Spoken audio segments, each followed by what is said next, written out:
दोस्तों, welcome to finance simple है। क्या आपने कभी सोचा है कि इंश्योरेंस शब्द आपको सुनते ही आपके दिमाग में सबसे पहला ख्याल क्या आता है? सोचिए। आपको लगता है चलो थोड़ी सेविंग हो जाएगी फ्यूचर के लिए। कभी आपने सोचा है कि इंश्योरेंस कभी ख़रीदा नहीं जाता, हमेशा बेचा ही जाता है। Insurance is never bought, it is always sold. आइए इंश्योरेंस के बारे में डिटेल में बात करते हैं और इस वीडियो में हम डिस्कस करेंगे कि क्यों इंश्योरेंस एक इन्वेस्टमेंट नहीं है। Why insurance is not an investment. Many people tend to equate financial planning with investment, लेकिन पर्सनल फाइनेंस मैनेजमेंट की बहुत से एस्पेक्ट हैं, जैसे कि अपनी इनकम और एक्सपेंस में समन्वय बिठाना, अपना एनुअल या मंथली बजट प्रिपेयर करना, अपनी लोन और लायबिलिटीज़ को मैनेज करना, credit management, insurance and investment. ये सभी पर्सनल फाइनेंशियल मैनेजमेंट के एस्पेक्ट हैं। इंश्योरेंस एंड इन्वेस्टमेंट ये दोनों पर्सनल फाइनेंशियल मैनेजमेंट के क्रूशियल पिलर हैं, बट दोनों का पर्पस अलग अलग है और इन दोनों को कभी भी मिक्स नहीं करना चाहिए। दोनों को मिक्स करने का क्या नुकसान होता है ये वीडियो के एंड तक आप समझ जाएंगे, so don't skip the video. Finance की दुनिया में दो इम्पॉर्टेंट चीज़ें हैं, रिस्क और रिवॉर्ड। जैसा कि आप देखते हैं एफडी में लोग समझते हैं कि रिस्क कम है तो रिवॉर्ड भी कम है। सिमिलरली दे थिंक कि share market is risky but reward is phenomenal. I will personally call share market movement as volatility not risk. However life में सब कुछ प्लान तरीके से नहीं होता और इंश्योरेंस इसी अननोन रिस्क को कवर करता है। लाइक कोविड, जो कि एक अननोन रिस्क था। किसी ने पहले से नहीं सोचा था कि कोई दुनिया में ऐसी बीमारी आएगी जिससे कि बहुत से परिवारों को, अपने करीबियों को खोना पड़ेगा। लाइफ में इस तरह के अननोन रिस्क आते रहते हैं। आज भले कोविड-19 की फॉर्म में आओ, लेकिन फ्यूचर में ये किसी और फॉर्म में दोबारा आएगा, क्योंकि लाइफ में कुछ भी सर्टेन नहीं होता। जैसे अगर आप हेल्थ इंश्योरेंस लेते हैं तो आप फ्यूचर में आने वाली बीमारियों से होने वाले फाइनेंशियल बर्डन से अपने आप को कवर करते हैं। सिमिलरली लाइफ इंश्योरेंस के केस में माना कि इंसान की कमी को पूरा नहीं किया जा सकता, लेकिन उसके परिवार की फाइनेंशियल सिचुएशन ख़राब ना हो, ये लाइफ इंश्योरेंस के थ्रू मैनेज किया जा सकता है। Now let's start with basic definition of insurance and sum assured. Insurance risk manage करने का एक तरीका है। जब आप कोई इंश्योरेंस बाय करते हैं तो फ्यूचर में होने वाले किसी अनएक्सपेक्टेड लॉस के लिए प्रोटेक्शन परचेज कर रहे होते हैं। वैसे तो इसका नाम लाइफ इंश्योरेंस है, but ironically life insurance is not about life, it's about death. जब आप इंश्योरेंस बाय करते हैं आपको एक प्रीमियम पे करना होता है। इसके बदले में अनटाइमली डेथ के केस में नॉमिनी को मॉनेटरी बेनिफिट मिलता है, जिसे सम एश्योर्ड कहा जाता है। इंश्योरेंस बाकी फाइनेंशियल प्रोडक्ट की तरह ही एक सर्विस है। आप जब तक प्रीमियम पे करते हैं तब तक आपको इस रिस्क से प्रोटेक्शन मिलती है। अब हम आते हैं टर्म इंश्योरेंस पे, लेकिन इससे पहले हम समझते हैं जो हम प्रीमियम पे करते हैं तो उसके 3 कंपोनेंट होते हैं। पहला कंपोनेंट है एक्सपेंस। एक्सपेंस में इंश्योरेंस कंपनी की एडमिनिस्ट्रेटिव कॉस्ट, ऑपरेटिंग कॉस्ट और एजेंट का कमीशन शामिल होता है। दोस्तों, आप ये जानकर हैरान रह जाएंगे, जो आपका फर्स्ट प्रीमियम होता है उसका 15 to 30% तक एजेंट को कमीशन पे होता है और थर्ड ईयर तक 10 to 15% और थर्ड ईयर ऑनवर्ड्स 2.5 से 5% तक। अब दोस्तों, इतना प्रीमियम सुन के आप इंश्योरेंस एजेंट बनने की मत सोचिएगा। खैर आगे बढ़ते हैं। Second is mortality premium. ये इंश्योरेंस का सबसे इंपॉर्टेंट पार्ट है। यही वो पार्ट है जो आपके अननोन रिस्क से प्रोटेक्शन प्रोवाइड करता है। When you buy an insurance policy, the insurance levies are charges for the insurance protection upon death and to cover certain other expenses. This is known as mortality premium. Next component is investment. जो हमने premium पे किया उसमें से अगर हम expense mortality premium minus कर दें, जो अमाउंट बचता है वो हमारा इन्वेस्टमेंट है। मान लीजिए आपका एनुअल प्रीमियम 1 लाख रुपए का है, तो इसमें से लगभग 25,000 एक्सपेंस और एजेंट के कमीशन में और लगभग 2,000 आपका मोर्टेलिटी प्रीमियम में। इन दोनों को 1 लाख से माइनस करने के बाद बचता है 73,000, जो कि आपका इन्वेस्टमेंट है। आप 1 लाख रुपए का प्रीमियम पे कर रहे हैं, बट एक्चुअली जब वो अमाउंट इन्वेस्ट हो रहा है तो केवल 73,000 हो रहा है। सबसे पहला ड्रॉबैक तो यही है कि आप जो प्रीमियम पे कर रहे हैं वो अमाउंट जब इन्वेस्ट होता है तो वो पहले से ही काफी कम हो जाता है। अब हम बात करते हैं term insurance. Term insurance life insurance की प्योरेस्ट और सिंपलेस्ट फॉर्म है। यह आपकी फैमिली को सबसे अफोर्डेबल रेट पर फाइनेंशियल प्रोटेक्शन प्रोवाइड करता है। ध्यान रखिए, इंश्योरेंस का काम प्रोटेक्शन प्रोवाइड करना है, इन्वेस्टमेंट नहीं। ये बात मैं बार बार इसलिए रिपीट कर रहा हूँ, इंश्योरेंस का मतलब प्रोटेक्शन प्रोवाइड करना है, ना कि आपको रिटर्न देना। एक प्योर टर्म प्लान आपको पॉलिसी के दौरान या पॉलिसी की मेच्योरिटी मैच्योरिटी पे कोई रिटर्न नहीं देता है। हाउएवर अनटाइमली डेथ के केस में नॉमिनी को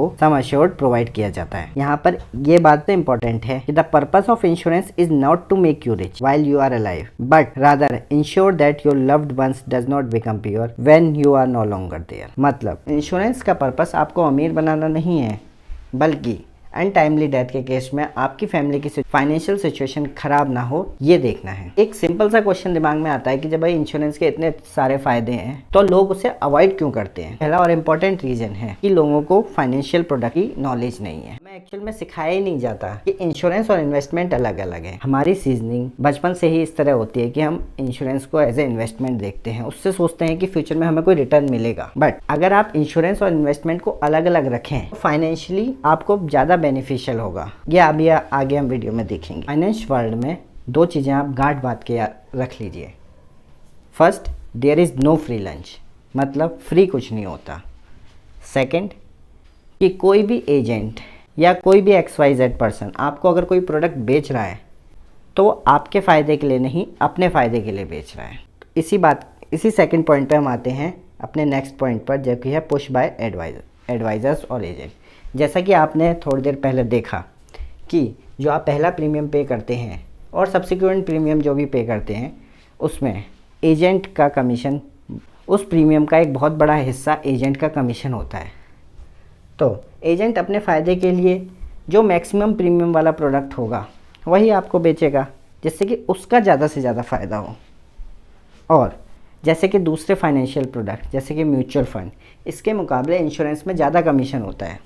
इसलिए एजेंट हमेशा आपको टर्म प्लान की जगह यूलिप, एंडोनमेंट और मनी बैक प्लान बेचता है। थर्ड पॉइंट इज़, तो ये जो हाइब्रिड इंश्योरेंस प्रोडक्ट है मार्केट में, जैसे कि money back, ULIP, endowment plan, इन सब की वजह से भी इंश्योरेंस को इन्वेस्टमेंट की तरह देखने लग जाते हैं और टर्म इंश्योरेंस को अवॉइड करते हैं। The fourth and the important point is psychological faith और प्रिंसिपल। इसके लिए मैं आपको एक कहानी सुनाता हूँ जो मैंने किसी आर्टिकल में पढ़ी थी। एक आदमी है जो वो प्योर टर्म इंश्योरेंस को इस तरह देखता है कि वो एक गैम्बल या बैट की तरह है। वो सोचता है कि मैं जो टर्म प्लान ले रहा हूँ, मान लीजिए कि उसे 1 लाख रुपए के टर्म प्लान पे 2,000 रुपये का प्रीमियम पे करना पड़ रहा है, तो वो इंसान 2,000 रुपये को इस तरह देखता है कि वो इस साल के एंड तक जीवित नहीं रहेगा और इसके लिए वो इंश्योरेंस कंपनी को 2,000 रुपये का प्रीमियम देने को तैयार है। जबकि इंश्योरेंस कंपनी इसे इस तरह देखती है कि वो साल के एंड तक जिएगा और इन केस ऑफ डेथ वो उसके नॉमिनी को 1 लाख रुपये देने को तैयार है। साल के एंड में होता ही है कि वो इंसान जिंदा रहता है। ये पॉलिसी के टर्म तक 8, 10, 15, 20 साल जो भी है ये होता रहता है। तो इससे वो कंक्लूड कर रहा है कि ये जो प्योर टर्म प्लान है एक तरह का वो अपनी लाइफ पे बैट कर रहा है, जो कि उसके खुद के प्रिंसिपल के अगेंस्ट है। वो प्रिंसिपल सेल्फ इम्पोज्ड भी हो सकते हैं या रिलीजियस प्रिंसिपल भी हो सकते हैं। तो इससे वो कंक्लूड करता है कि उसे कुछ ऐसी जगह इन्वेस्ट करना चाहिए जहाँ पे उसे कुछ ना कुछ रिटर्न मिले। आप समझ गए होंगे क्यों लोग प्योर टर्म प्लान को अवॉइड करते हैं। तो जो मैं इतनी देर से कह रहा हूँ कि इंश्योरेंस और इन्वेस्टमेंट को अलग अलग करके रखना चाहिए, इसको एक एग्जाम्पल के थ्रू समझते हैं। एक आदमी है जो इन दोनों को अलग अलग रख रहा है और एक आदमी है जो इसे कंबाइंड करके चल रहा है। अब एक हम हाइपोथेटिकल एग्जांपल लेते हैं जिसमें हम एक 30 ईयर ओल्ड मेल का एग्जांपल ले रहे हैं जो कि 20 ईयर के लिए इन्वेस्ट कर रहा है with a sum assured of 1 crore. तो अब हम इंश्योरेंस कंपनी की साइट पर देखते हैं कि एक प्योर टर्म प्लान का क्या प्रीमियम है और एक मनी बैक प्लान का क्या प्रीमियम है। तो यहाँ पर मैंने मनी बैक प्लान के लिए SBI स्मार्ट समाधान प्लस को एज ए एग्जाम्पल लिया है। अभी यहाँ पे जो प्रीमियम है ये कुछ टाइम पहले का है। अभी हम लाइव SBI की वेबसाइट पे देखते हैं कि एक हमारा प्रीमियम क्या आ रहा है। तो दोस्तों यहाँ पर हमने 30 ईयर ओल्ड मेल का विद 1 करोड़ सम एश्योर्ड और पॉलिसी टर्म 20 ईयर ये डेटा फीड कर दिया है और हम देखते हैं कि प्रीमियम कितना आ रहा है। तो प्रीमियम हमारा आ रहा है 9585। तो दोस्तों जैसा आपने देखा हमारा प्योर टर्म प्लान का प्रीमियम आ रहा है 9585। अब हम देखते हैं कि इस SBI स्मार्ट सावधान प्लस जो कि एक मनी बैक प्लान है, यानी कि जिसमें पॉलिसी टर्म कंप्लीट हो जाने पर आपको आपका पूरा प्रीमियम वापस मिल जाता है, उसका मंथली प्रीमियम कितना है। तो दोस्तों यहाँ पे आप देखें SBI लाइफ की वेबसाइट पर मैंने फिर से वही सब डेटा फीड कर दिया है with a sum assured of 1 crore, premium term 20 years and policy term again 20 year. तो जैसा कि आप देख रहे हैं यहाँ पे प्रीमियम आ रहा है 61,800। तो जैसा आपने देखा SBI स्मार्ट सावधान प्लस का प्रीमियम है 61,800 और पॉलिसी टर्म कंप्लीट होने पर आपको मिलेंगे, अगर इसका 20 से मल्टीप्लाई कर दे तो 12.36 लाख, जैसा कि आप यहाँ पर बैंक की वेबसाइट पर भी देख सकते हैं 12.36 लाख। अब कंपेयर करते हैं अगर हमने इंश्योरेंस और इन्वेस्टमेंट को अलग अलग रखा होता। मान लीजिए इसी 61,800 में से मैं प्योर टर्म प्लान का अमाउंट अलग कर देता हूँ -9585, यानी कि मैंने 1 करोड़ का प्योर टर्म प्लान ले लिया। अब बैलेंस अमाउंट जो कि इसे माइनस करने के बाद बचता है 52,215, ये एनुअल प्रीमियम है। अगर मैं इसे 12 से डिवाइड कर दूँ तो 4,351 रुपीज़ की अगर मैं मंथली SIP करूँ तो देखते हैं मेरा रिटर्न कितना होता है। अब हम आए हैं म्यूचुअल फंड सही है की वेबसाइट पर और यहाँ पर मैंने फिर से वही डेटा फीड कर दिया है 4,351। 14 ईयर मैं एक सिंपल इंडेक्स फंड में इन्वेस्ट कर रहा हूँ जिसका रिटर्न अप्रॉक्स 15% रहा है, बट सेफर साइड में हम 14% लेके चलते हैं और 10 ईयर 20 ईयर। तो हम देखते हैं कि 20 ईयर के बाद रिटर्न 56.61 लाख है, यानी कि 56.61 लाख। दोस्तों आपने देखा कि अगर हम इंश्योरेंस और इन्वेस्टमेंट को अलग अलग रखते हैं तो हमारा सम एश्योर्ड 1 करोड़ का है प्लस हमारा रिटर्न जो बैलेंस अमाउंट बच रहा है उसका रिटर्न 56.61 लाख है। लेकिन अगर हम दोनों को कंबाइंड लेके चलते हैं तो भले ही हमारा सम एश्योर्ड 1 करोड़ का हो बट हमारा रिटर्न केवल 12.36 लाख है। यहाँ पर ये बात भी ध्यान देने लायक है कि ये 12.36 लाख आपको 20 साल बाद मिलेंगे, यानी कि अगर मैं इसे इन्फ्लेशन से एडजस्ट करूं जो कि इस वक्त 6% है तो आज के टर्म में आपको केवल 3,85,390 रुपीज़ मिलेंगे, यानी कि जो परचेजिंग पावर आपकी 3,85,390 रुपीज़ में आज है, आज से 20 साल बाद 12,36,000 में वही परचेजिंग पावर होगी। तो दोस्तों जैसा अभी आपने देखा SBI स्मार्ट सावधान प्लस में आपको जो रिटर्न मिलेगा 20 साल बाद वो 12.636 लाख है और हमारा अगर हम दोनों को अलग अलग रखते हैं तो हमारा SIP अमाउंट बन रहा है 4,351। तो अब हम देखते हैं कि हमें एक्चुअल में इंश्योरेंस में इन्वेस्टमेंट करने पर किस रेट का रिटर्न मिल रहा है।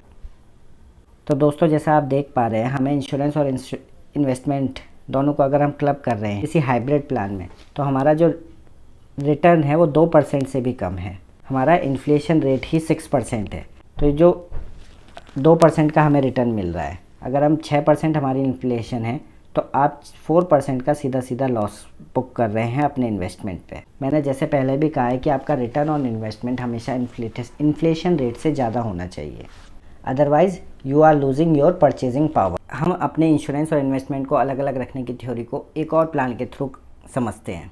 इस बार हमने HDFC का क्लासिक एश्योर प्लस प्लान लिया है जो कि एक पार्टिसिपेटिंग एंडोमेंट इंश्योरेंस प्लान है। इसमें टाइमली डेथ के केस में नॉमिनी को सम एश्योर्ड 1 करोड़ का सम एश्योर्ड मिलता है, बट अगर पर्सन मैच्योरिटी पर जीवित रहता है तो सम एश्योर्ड के अलावा उसे बोनस भी मिलता है।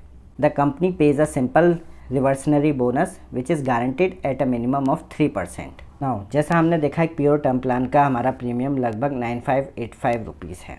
अब हम HDFC क्लासिक एश्योर प्लस का प्लान HDFC लाइफ की वेबसाइट पर देखते हैं। तो दोस्तों हमने HDFC लाइफ की वेबसाइट पर सारी बेसिक डिटेल फीड कर दी है। Sum assured 1 crore, policy term 20 year और प्रीमियम हम पे कर रहे हैं केवल 10 साल के लिए। तो हमारा प्रीमियम आता है 12,13,977 और पॉलिसी की ड्यूरेशन है 20 ईयर। मैच्योरिटी पर हमें 3 करोड़ 22 लाख रुपए मिलते हैं। तो जैसा हमने देखा हम इसमें 10 ईयर के लिए प्रीमियम पे कर रहे हैं और मैच्योरिटी पे हमें 3 करोड़ 22 लाख रुपए मिलेंगे। यहाँ पे हमारा प्रीमियम 20 ईयर का है और मैच्योरिटी पर हमें कुछ भी नहीं मिलेगा। ये प्रीमियम जो बैंक की साइट पे आ रहा था 12,13,977 है। ये इंक्लूसिव ऑफ जीएसटी है। तो अगर हम इसमें से जीएसटी एक्सक्लूड कर दें तो हमारा प्रीमियम आता है 10,28,794। क्योंकि ये एसबीआई का जो हमारा प्रीमियम है ये विदाउट टैक्स है, तो हमने इसे भी विदाउट टैक्स निकाल लिया है।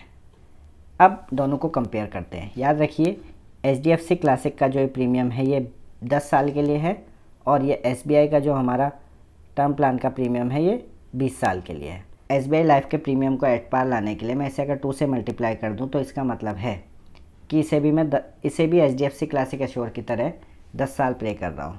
ये जो विदाउट टैक्स एनुअल प्रीमियम आ रहा था मेरा, इतना आ रहा था, इसमें से मैं अगर 19,170 माइनस कर दूं, यानी कि मैंने इतने रुपए का टर्म प्लान ले लिया है, तो मेरा बैलेंस अमाउंट बचता है 9624, 1009624।